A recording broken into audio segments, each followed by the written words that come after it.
বৃহস্পতিবার সাত সকালে মালদহে শুটআউট, ভরা বাজারে তৃণমূল নেতাকে লক্ষ্য করে চলেছে গুলিবিদ্ধ হয়েছেন তৃণমূলের ইংরেজ বাজার পুরসভার কাউন্সিলর এবং প্রাক্তন জেলা সভাপতি তথা জেলা তৃণমূলের সহসভাপতি দুলাল সরকার ওরফে বাবলা। আশঙ্কাজনক অবস্থায় তাকে মালদহ মেডিকেল কলেজ হাসপাতালে ভর্তি করানো হলেও সেখানেই তার মৃত্যু হয়। এবার সেই মৃত্যু নিয়েই বৃহস্পতিবার নবান্নের প্রশাসনিক বৈঠক থেকে মুখ খুললেন তৃণমূল সুপ্রিমো তথা মুখ্যমন্ত্রী মমতা বন্দ্যোপাধ্যায়। যদিও তৃণমূল নেতার গুলিবিদ্ধ হওয়ার খবর পেয়েই তদন্তে নেমেছিলেন পুলিশ সুপার প্রদীপ কুমার যাদব। তদন্তে নেমে প্রথমেই তিনি গিয়েছিলেন মালদা মেডিকেল কলেজ হাসপাতালে। দুলালের মৃত্যুতে শোক প্রকাশ করে মুখ্যমন্ত্রী সমাজ মাধ্যমে লিখেছেন, তৃণমূলের গোড়ার দিন থেকে তিনি এবং তার স্ত্রী চৈতালি সরকার দলের জন্য কঠোর পরিশ্রম করেছেন।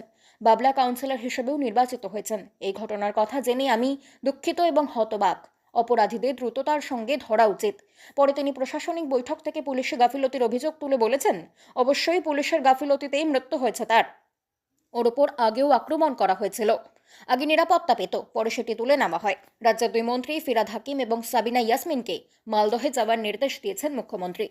বাংলা খবর, আপনার রাজনীতি, আপনার আওয়াজ।